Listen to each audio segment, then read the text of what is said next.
हम रास्ता भटक गई हैं। रमादी की तरफ जा रही थी मगर रास्ता गुम हो गया। अगर इजाजत हो तो बस एक रात यहाँ पनाह मिल जाए। जब दो जवान लड़कियां रास्ता भटक गईं और भटकते भटकते दोनों एक वीरान रेगिस्तान में एक झोंपड़ी तक पहुंच गईं। उन्होंने झोंपड़ी का दरवाजा खटखटाया। दरवाजा खुला तो सामने एक बुजुर्ग बाबा खड़ा था। बाबा दोनों लड़कियों को देखकर जैसे मदहोश सा हो गया। उसकी नजरें उन दोनों पर ठहर गईं, जैसे हटने का नाम ही नहीं ले रही हो। लड़कियां उसकी बदनीयती को समझ न सकें। बाबा ने उन्हें अंदर आने का इशारा किया। उसके बाद जो हुआ वो कोई सोच भी नहीं सकता था। प्यारे दोस्तों, बस एक छोटी सी गुजारिश है, वीडियो को लाइक और चैनल को सब्सक्राइब कीजिए। इराक के दौर दराज रेगिस्तान में रेत और वीरानी के बीच एक छोटी सी झोंपड़ी थी। इसी वीराने में रहता था एक बुजुर्ग बाबा, जिसे लोग बाबा करीम के नाम से जानते थे। उसकी आंखों में एक गहरी बेचैनी थी और दिल में एक अनकही ख्वाहिश दबी हुई थी। एक बार वो झोंपड़ी में गहरी नींद में सविया हुआ था कि अचानक दरवाजे पर दस्तक हुई। बाबा की आंख खुल गई। वो बड़बड़ाया, इस वीराने में कौन आ सकता है? बाबा करीम उठा और जैसे ही दरवाजा खोला तो सामने दो जवान लड़कियां खड़ी थीं। उनके चेहरों पर रेत जमी हुई थी, मगर उनकी खूबसूरती वीराने में भी नुमायां थी। एक का नाम सारा था और दूसरी मीना। दोनों मासूम और सादा मिजाज लगती थीं। बाबा करीम उन्हें देर तक घूरता रहा। उसके आंखों में एक अजीब सी चमक अभर आई। उसने घूरते हुए पूछा, तुम दोनों कौन हो? सारा ने आहिस्ता से कहा, हम रास्ता भटक गई हैं। रमादी की तरफ जा रही थी मगर रास्ता गुम हो गया। अगर इजाजत हो तो बस एक रात यहाँ पनाह मिल जाए। बाबा करीम उनकी बातों में खो गया। उनकी आवाज, उनकी आंखें, जैसे उसके अंदर कोई भूला हुआ जज्बा जाग उठा हो। अंदर आ जाओ, बाबा ने धीमी आवाज में कहा। दोनों लड़कियां झोंपड़ी में दाखिल हो गईं। बाबा ने एक कोने की तरफ इशारा किया, वहीं जाकर आराम कर लो। सारा और मीना वहीं लेट गईं, थकन से निढाल। चंद लम्हों में ही नींद ने उन्हें अपनी आगोश में ले लिया। वीराने की खामोशी और गहरी हो गई। कुछ देर बाद मीना की आंख खुली। उसने देखा कि बाबा करीम उसके सुरहाने खड़ा था। बाबा ने धीरे से कहा, सोचा तुम्हें सर्दी लग रही होगी, चादर दे दो। अब सोने दो, हमने सुबह निकलना है। और अपनी बस्तर पर वापस सो गई। बाबा भी वापस अपनी जगह जाकर लेट गया, मगर उसकी नजरें अब भी इन दोनों पर जमी थीं। मगर जब वीराने का सन्नाटा और गहरा होने लगा तो बाबा फिर खामोशी से उठा और दब्बे पांव लड़कियों की तरफ बढ़ा। इस बार वो सारा के पास जाकर बैठ गया और आहिस्ता से उसके माथे पर हाथ फेरने लगा। इसी लम्हे सारा की आंखें खुल गईं। वो चौंक कर उठ बैठी। ये क्या कर रहे हो बाबा? बस तकिया देने आया था। बगैर तकिए सोओगी तो गर्दन में दर्द हो जाएगा। हमें तंग मत करो। बाबा वापस जाकर लेट गया, मगर अब वो बेचैन था। वो खुद से बड़बड़ाने लगा, ये चली गईं तो फिर कभी नहीं लौटेंगी। नहीं, मैं ऐसा नहीं होने दूंगा। किसी ना किसी तरह उन्हें रोकना होगा। उसकी आंखों में अब एक और खतरनाक सोच पल रहा था।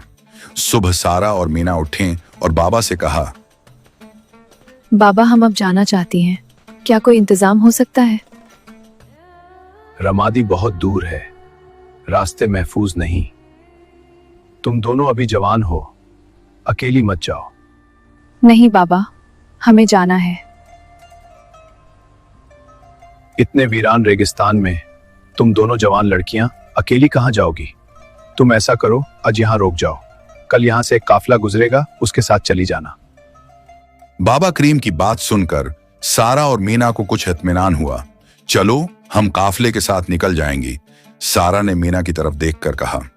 दोनों ने सर हिला दिया। जब बाबा करीम ने यह सुना तो उसकी आंखों में एक अजीब सी चमक दौड़ गई। वो खुद से बड़बड़ाया, एक मौका और। बाबा दूर बैठा उन्हें देखता रहा।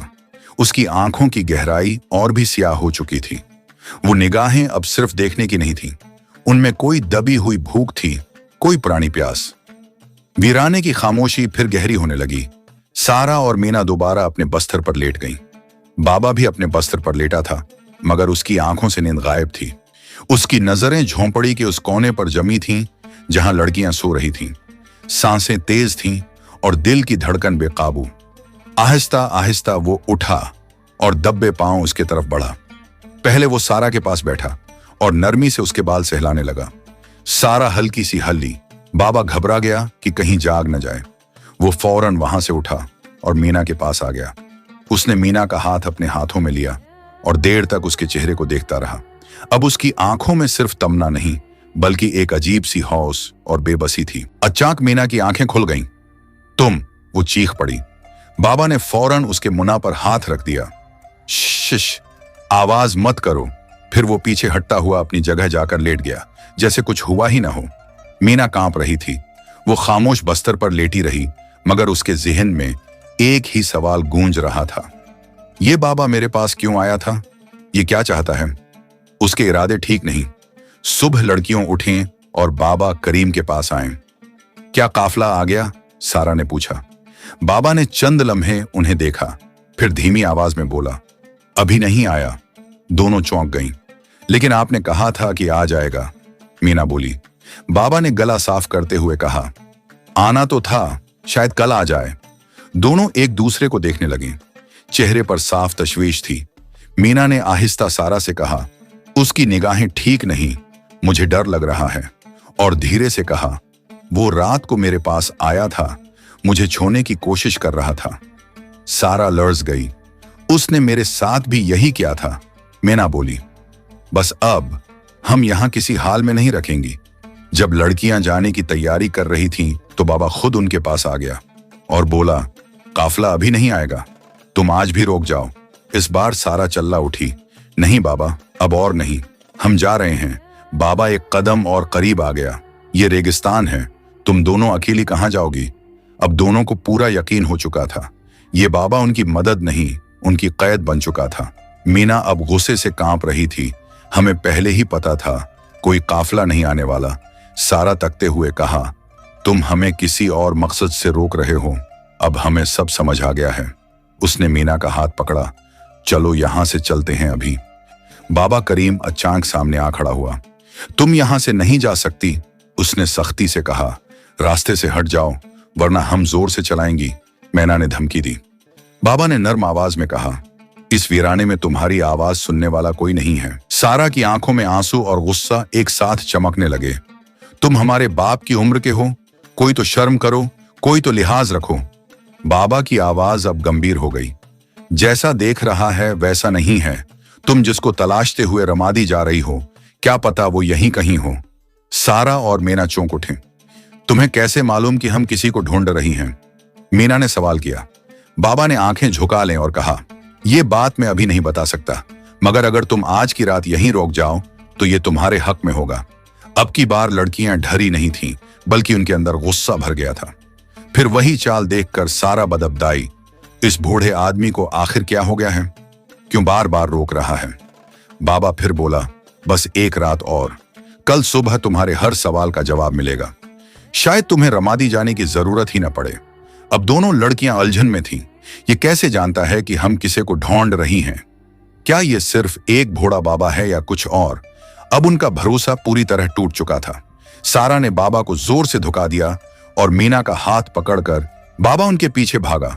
अगर तुम चली गई तो सब कुछ बर्बाद हो जाएगा। उसकी आवाज कांप रही थी। कुछ दूर जाकर दोनों लड़कियां थक कर नीचे बैठ गईं। सांसें तेज थीं, चेहरे पर घबराहट थी, मगर इरादा अब मजबूत था। उसी वक्त पीछे से बाबा करीम उनके पास आ पहुंचा। उसकी सांसें फूली हुई थीं, मगर आवाज अब भी धीमी और नरम थी। मैं आखिरी बार कह रहा हूं, अगर अब भी चली गई तो तुम अपने अतीत के सारी राहें खोदोगे। फिर उसने धीमे मगर यकीन भरे लहजे में कहा, आज रात के लिए झोंपड़ी में वापस जाओ। अगर तुमने ये रात मेरे साथ झोंपड़ी में गुजार ली तो शायद तुम्हें रमादी जाने की जरूरत ही न पड़े। सारा और मीना जिस्म और दिल दोनों से थक चुकी थीं, मगर उनकी आवाज अब सख्त थी। अगर कुछ बात है तो साफ क्यों नहीं बताते? सारा ने गहरी नजरों से पूछा। बाबा ने लंबी सांस ली और कहा, अभी नहीं बता सकता। मैं सिर्फ इतना जानता हूं कि तुम दोनों अपने शौहर को तलाश करते हुए निकली हो। ये सुनते ही दोनों लड़कियां सुन रह गईं। उनकी सांसें जैसे थम गईं। मीना ने हैरानी से पूछा, लेकिन तुम्हें ये सब कैसे मालूम? बाबा करीम की आंखों में अब गंभीर चमक थी। उसने नरमी से कहा, मुझे सब मालूम है, मगर जवाब पाने के लिए तुम्हें आज की रात मेरे साथ रोकना होगा। अजीब सी शर्त सुनकर दोनों के चेहरों पर डर की लकीरें खंच गईं। वो एक दूसरे को देखने लगे। चेहरों पर उलझन, डर और शक साफ झलक रहा था। फिर से कोई चाल। सारा ने मन ही मन सोचा, क्या ये रात भी वही सब दोहराएगा? बाबा अब भी वैसा ही खड़ा था, गंभीर, सुस्त, मगर उसकी आंखों में एक बार फिर वही पुरानी बेचैनी थी। कुछ देर सोचने के बाद मीना ने धीमे सर में कहा, ठीक है, चलो एक रात और रोक जाते हैं। सारा ने हामी भरी। बाबा की आंखों में जैसे कोई जश्न उतर आया। इसके होंठों पर मुस्कान थी, मगर इसमें सुकून नहीं, एक हासिल की आहट थी। तीनों वापस झोंपड़ी की तरफ चल पड़े। उसकी निगाहों में अब भी वही हलचल थी।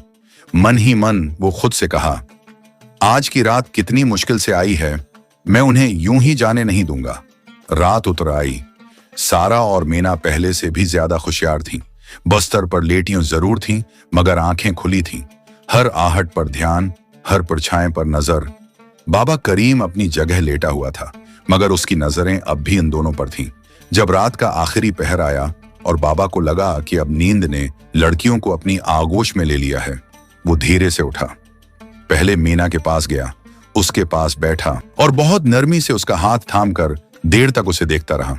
मीना ने एक झटके में हाथ छुड़ाया और मुंह फेर लिया। बाबा अब दूसरी तरफ बढ़ा, सारा के पास।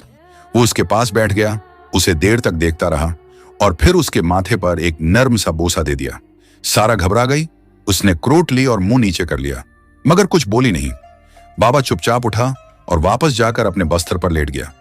सुबह की पहली किरण जब झोंपड़ी की दीवारों से छनकर अंदर आई, सारा और मीना अब भी जागी हुई थीं। उनके चेहरों पर नींद का नहीं, बल्कि डर और बेचैनी का अक्स था। इस बार उन्होंने कोई सवाल नहीं किया, कोई विदाई नहीं मांगी, बस उठे और चुपचाप निकलने लगे। जैसे ही उन्होंने झोंपड़ी से निकले तो मीना की नजर एक कोने में बैठे एक नौजवान पर पड़ी। वहां कोई था, साफ और पाक लिबास, मगर उसका चेहरा दूसरी तरफ था। सारा भी ठटक गई। दोनों ने हैरान और कांपती आवाज में एक दूसरे से कहा, ये कौन है? लेना धीरे धीरे इस नौजवान की तरफ बढ़ी, जो झोंपड़ी के कोने में बैठा था, सफेद अजला लिबास, मगर चेहरा अब भी दूसरी तरफ। तुम कौन हो? नौजवान ने धीरे से अपना चेहरा उनकी तरफ मोड़ा। अगले ही पल सारा और मीना के पैरों तले जमीन खसक गई। या अल्लाह! सारा चीख उठी, ये तो हमारा शौहर है। वो दोनों दौड़ती हुई उसके गले लग गईं। उनकी आंखों से आंसू झरनों की तरह बहने लगे। क्या हम कोई ख्वाब देख रही हैं? मीना ने कांपती हुई आवाज में पूछा। नौजवान ने उन्हें अपनी बाहों में समेटे रखा और धीरे से कहा, नहीं, ये ख्वाब नहीं, हकीकत है। मैं लौट आया हूं। उनकी खुशी की कोई हद नहीं थी। सारा ने पूछा, लेकिन तुम थे कहां और इस बाबा करीम की झोंपड़ी में कैसे पहुंचे? नौजवान की आंखों में अब कोई राज नहीं है था। अब कहानी का सबसे बड़ा पर्दा उठने वाला था। नौजवान ने बोलना शुरू किया, वो दिन मुझे आज भी याद है। मैं घर से निकला था। रास्ते में मुझे एक बूढ़ा आदमी और एक बहुत हुसैन लड़की मिले।